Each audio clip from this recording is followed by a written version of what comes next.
Dear student, good morning. How are you children? I hope fit and fine. Welcome to our today's class of Divine Public School. बच्चों, हमारा chapter है 5, उसका नाम है तारे और ये चैप्टर एक सुंदर सी कविता है। हमने कल इस कविता को पढ़ा, इसका अर्थ समझा और इसके क्वेश्चन आंसर करे। ये क्या था? हमारा कल का दोहरान था। अब इसमें कौन कौन से क्वेश्चन आंसर थे आज मैं दोबारा से आपको रिपीट कर रही हूँ। अगर आप भूल गए हो तो आप दोबारा से उन्हें ध्यान से पढ़िए। हमारे इस क्वेश्चन आंसर थे 5 क्वेश्चन आंसर थे।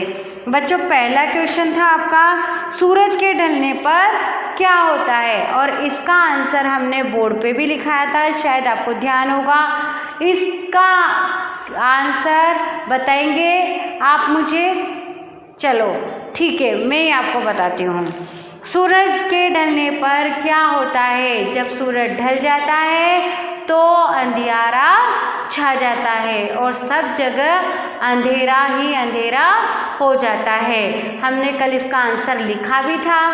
सेकंड क्वेश्चन है हमारा, आसमान में दीवे किन्हें कहा गया है? आसमान में दीवे, दीवे यानी होता है बच्चों दीपक, पर आसमान में दीपक यानी तारों को कहा गया है। तारे भी कैसे चमकते हैं? दीपक के समान टिम टिम टिम टिम चमकते हैं। तो आसमान में जो दिए हैं उन्हें तारों के समान तुलना की गई है। सपने कब आते हैं? ये तो आपको भी पता है, जब हम रात में सो जाते हैं और नींद में रहते हैं तब हमें सपने आते हैं। आते हैं ना आपको भी? जब रात में हम सोते हैं तब सपने आते हैं।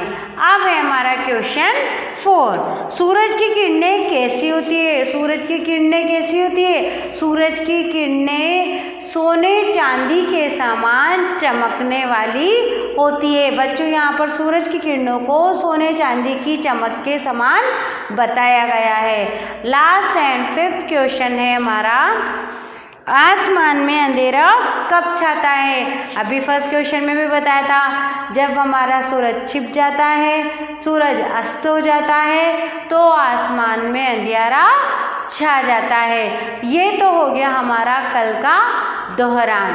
अब आते हैं आज क्या करेंगे हम।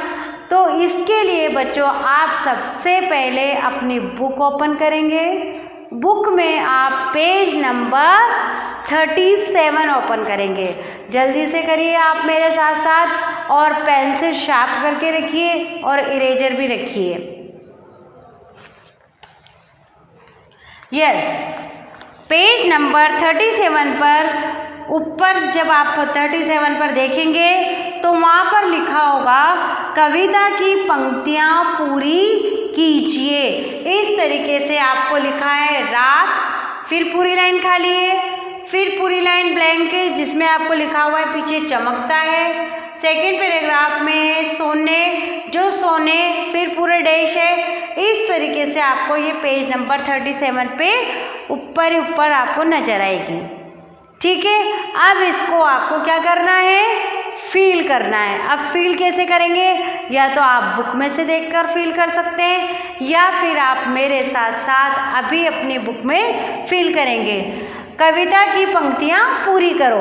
रात लिखने के बाद आप लिखेंगे बीतने पर सपनों की कोमा, जो सूरज चमकता है। रात बीतने पर सपनों की, जो सूरज चमकता है। जब रात खत्म हो जाती है, रात में हम सपने देखते हैं और जैसे ही आप सुबह उठते हैं और जो सूरज चमकता है। जो सोने चांदी की किरणें, किरणें किसकी होती है? सूरज की, पर बताया किसके समान है? सोने चांदी की चमक के समान धरती पर फैलाता है। धरती पर क्या आती है? सूरज की किरणें आती है तो रोशनी ही रोशनी हो जाती है। आप ये फर्स्ट पैराग्राफ लिख चुके होंगे शायद। अब आते हैं हम हमारा सेकंड पैराग्राफ। वह जब सूरज ढल जाता है अंधियारा छा जाता है। जब सूरज ढल जाता है तो क्या हो जाता है? अंधेरा छा जाता है। आसमान में जगमग जगमग, जगमग जगमग क्या करते हैं? तारे।